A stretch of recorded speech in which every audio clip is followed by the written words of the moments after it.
Hello and welcome to all. Here I Kusum Chaudhary, Assistant Professor in School of Architecture, Galgodias University. Today I am going to present our research topic on Loss of Vernacular Architecture, Case Study of Nagaland region, along with my co-author, Associate Ruchi Arora. So let's start with our presentation. So let's start with the abstract. What is meant by vernacular architecture? Vernacular architecture is an architecture style that is designed based on local need, availability of construction materials, and reflecting local traditions. Vernacular architecture is the outcome of hundreds of years of optimization incorporating available materials and non-construction technology to provide a comfortable habitat in a surrounding environment. Unfortunately, there has been a rising disregard for traditional architectural and new building technology spreading fast, and loss of identity and cultural vibrancy. Here we will discuss about traditional Simas Nagas houses are examined as important example of vernacular architecture. The key focus of this research paper is to study and explain the factors involved in the changes in vernacular architecture style of Nagaland, supported by a comparative case study of different regions of the Nagaland state. The state of Nagaland is located in India, northeastern part, which consists of 7 other states: Arunachal Pradesh, Assam, Meghalaya, Manipur, Tripura, Mizoram and Sikkim. Nagaland is one of India's most colorful state. So in figure 1, here you can see the map of India with the state boundaries, and the part of which is highlighted with the red color, you can see this is the Nagaland. And in figure 2, here is the map of Nagaland state, and here you can see the capital of Nagaland, which is Kohima. And in this table we have given total area of Nagaland, population which is 19,80,602, and capital Kohima. Principal language is English, Hindi, and 16 tribal dialects. Nagaland comprises 16 tribes. Each tribe has exceptional architectural traditions. These are the 16 tribes name: Ao, Konyak, Sima, Chaksang, Ankami, Lotha, and Sangtam, and so on. So these are the 16 tribes of Nagaland. In this slide we will discuss about origin of Simas Nagas. So most of Nagas claim that their ancestors in current China originated from a location somewhere way north. First they affected to the village of Makrai Ravo, which is called Makhali. They came from. Nagaland has its own design vogue and its adopted vernacular architecture, which inserts their regions as they engineered houses within the hill region that help them face up to the cold. Most of the homes are created with the assistance of bamboo, thatch, wood, timber, as we tend to believe that vernacular architecture uses the material which is offered locally. Here we will discuss about different tribes with their different architectural features and material. Firstly we have Ao tribe, dwelling unit, traditional Naga house, and here we have characteristics of traditional Ao tribal hut. So majorly they use bamboo as a structural material. Bamboo mat used as a partition in door, might be non-load bearing in nature, and they have extraordinary roof design with support of bamboo and does not have traditional horns like projection at tops, because these architectural features is used in different tribes, and they use the some ornamentation like crocodile, snakes, crabs and reptiles. Next tribe we have Ankami.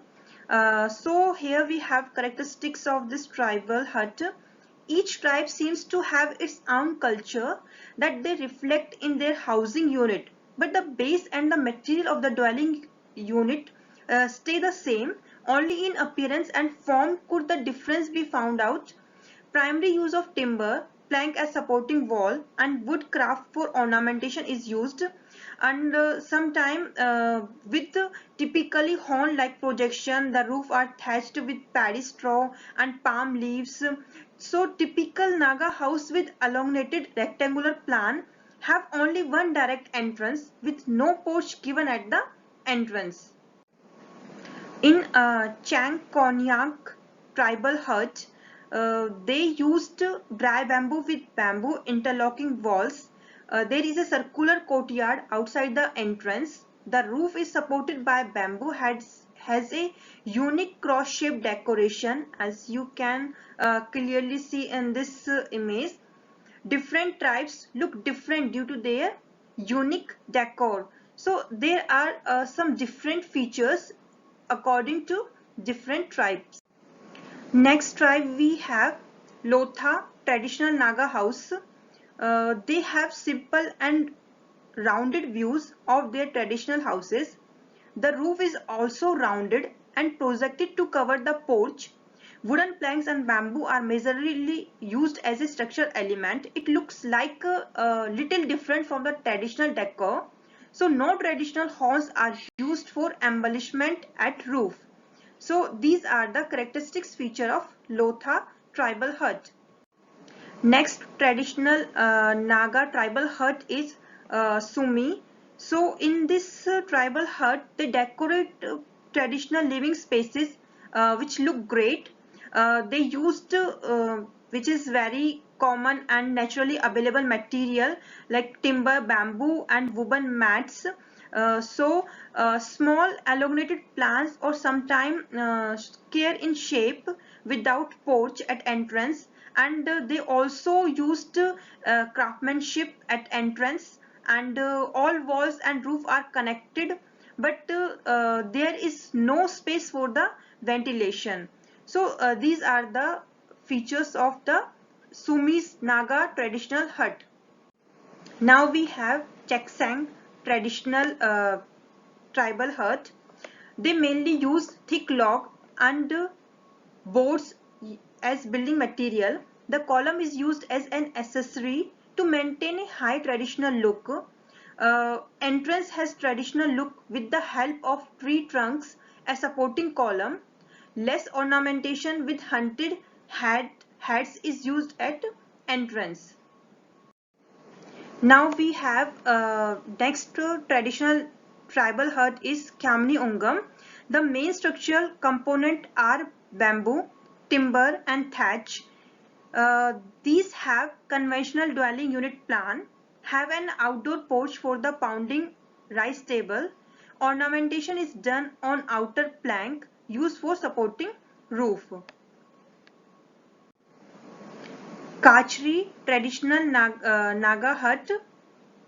They have typical Naga house style in modern way. Timber is the major structural element from roof to wall. No porch is provided. Direct small entrance is given in front. Have minimal ornamentation only found on supporting column. Outside the dwelling, sufficiently robust to survive harsh weather condition.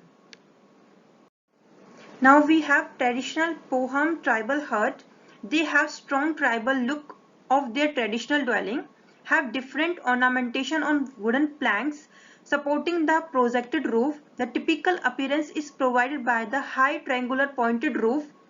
Front wall has opening to provide ventilation in the interior of the dwelling.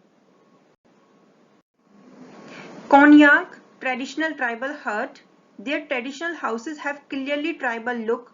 Elongated rectangular plank with covered entrance porch is given. These have high ornamentation on wooden planks supporting the projected roof. They have typical appearance is provided by high triangular pointed roof and have maximum ventilation space as comparison to other tribal hut. Now we have Rengma traditional tribal hut. So these hut have typical houses very basic and minimal in appearance. these have elongated plan rounded at edges with entrance porch is found. Uh, Roof is also round and projected to cover the porch. Different style with negligible typical endowment. So these tribal huts are different from Konyang and Changsang, Ao and so on. Now we have traditional Sangtam tribal hut. They have strong tribal look of their traditional dwelling. Timber, bamboo and thatch are major structural element. So these are the very common and basic material which is used in every tribal huts. The elongated rectangular plan is supported with a covered entrance patio, have high ornamentation and wooden planks supporting the projected roof. So here you can see the example of the Sangtam traditional Naga house. Now we have traditional Yamchunkru hut. These have elongated plan with triangular porch is given at entrance, have tribal ornamentation with hunted heads and horn is done. They have long projected heavy roof to protect the dwelling from strong weather conditions like such as rain and other natural conditions. Now we have Kuki traditional Naga house. In order to safeguard the dwelling from strong weather conditions such as rain, they have a long projected heavy roof. So here you can see the roof style of this traditional hut. Next traditional hut is Zeliang. So the characteristics of these traditional hut, they have very simple and minimal look. Timber bamboo is majorly used as structural element. They have small elongated plan or sometimes square in shape. They have no entrance porch, have minimal ornamentation on outer wall. Only traditional is followed. They have also lattice floor in roofing for storage purpose. So these are the characteristics of Zeliang traditional Naga hut. So now we have last traditional dwelling unit is Pochri along with a number of sub-tribe traditional hut. They have very high ornamented look of their traditional dwelling. Timber plank are an important structural component. Small elongated plan in shape with very small entrance porch. With typical horn-like projection, the roof are thatched with paddy straw and palm leaves. Strong craftsmanship is illustrated on the exterior wall in their embellishments. So now I would like to hand over this presentation to architect Ruchi Arora. Thank you so much, Kusum. So let us talk about the vernacular material. So like all the ancient architecture, the Kumarupan manner of building has evolved over centuries through trial and error.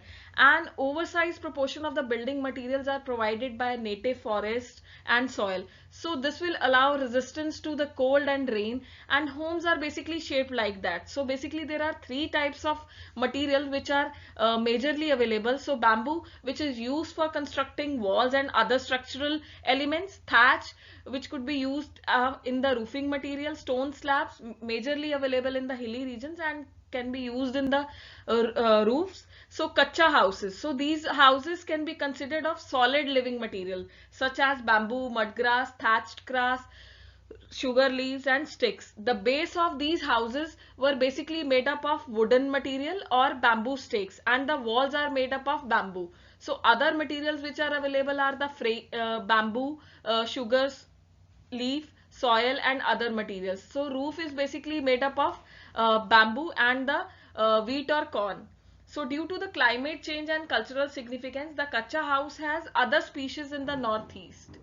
So bamboo and the wooden kacha house. In most of the plains of the northeast, these type of traditional huts are characterized by small changes in the local climate. And most of these materials used are bamboo, thatch, mud, timber and stone. So let us talk about the basic dwelling units of the Simas Nagas, or you can say that the traditional hut made up of local vernacular material. So tribes have a chief house and the other houses of the community. So study shows that the chief house have more distinctive and prime feature in comparison to the other houses of the community. So these are the components, or you can say that the spaces in the basic dwelling unit of a Sema Nagas. So first one is the Akisheko. That is the front room where the rice pounding tables were kept. So the Akisheko is a apse-like structure. It is basically the addition to the front of the house, which is semicircular in plan with the eaves brought down to within 3 or 4 feet from the ground. So next is the Abbey de Labo. It is a narrow room. So this is the Abbey de Labo. It is a narrow room in between the Akisheko and the Amifokibo. So in this, the unmarried girls of the household sleep. So next is the Amifokibo. So basically this is the fireplace, which consists of 3 stones on which a pot can be placed and the fire lit between the stones. So next is Akuzo Abo. This is the Akuzo Abo, where the head of the family, basically the father and the wife, sleeps. So next is the Azibo. This is the last Azibo. It is basically a liquor room where the rice beer is stored in bamboo jugs.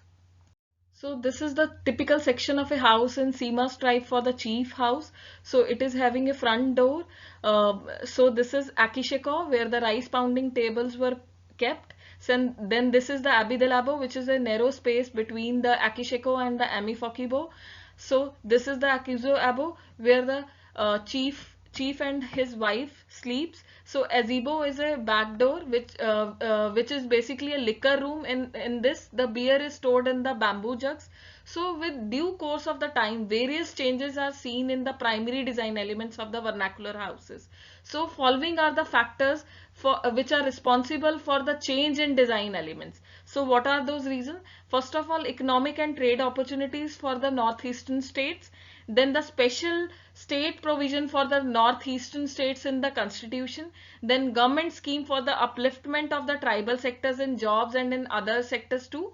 Then the preference in various government jobs to improve their socio-economic condition in the north eastern peoples. Then there are trade benefits of their natural and traditional cultural products.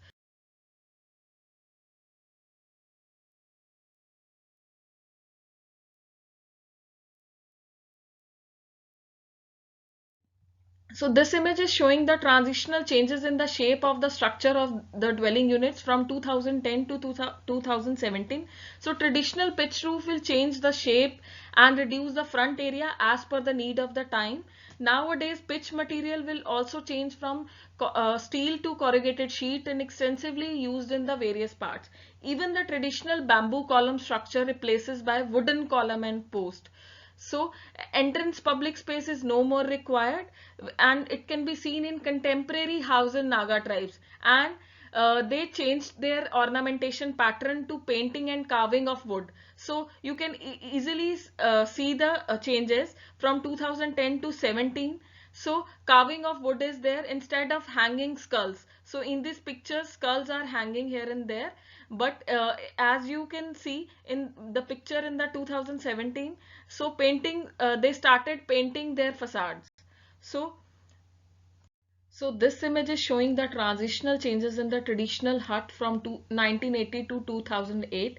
So in the first picture, the roof form is different as compared to the hut from the 2008. So in the first picture, ornamentation is there in the walls, but the ornamentation is missing from the house from 2008. The initial dwelling units are low in height. You can see that the initial dwelling units are low in height, but the later units are comparatively high.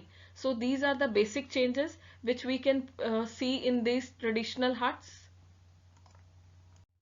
From this study, we saw many Naga house built up of with the modern material. So look at this picture. So main door pitch roof material is changed to the corrugated sheets, as you can easily see in this picture, and now the platform is open. So this is the open platform, which was earlier covered with the thatch wall. So no ornamentation is there in the front facade. So bamboo post will be replaced by the woods. So this is the second example. In some of the houses, we saw use of the glass material with wooden posts. So these are the glass which is used in the front facade with the help of the wooden post and carving instead of horns. Then uses of landscape elements. So these are the landscaping elements which were also seen in the facades. So trade and tourist culture will be the main factor to replace traditional vernacular architecture. So next we are moving towards the conclusion. So what are the reasons of loss in vernacular architecture? So first reason is the globalization. So globalization has resulted in a substantial shift in lifestyle, culture and tradition of that area. So the styles of evolution adapting to the ex-trade and traditions is vital for the continuity of the cultures. So vernacular architecture has been a toss-up in order to satisfy the needs for human comfort. Next reason is the introduction of new materials. New industrial materials such as steel, concrete are increasingly replacing traditional vernacular architecture materials. When buildings fail to meet the basic specifications of the contemporary norms, problems occur, which often result in overcrowding. So to enhance physical sustainability, rebuild buildings and revitalize the cultural character, so there is a lot of pressure.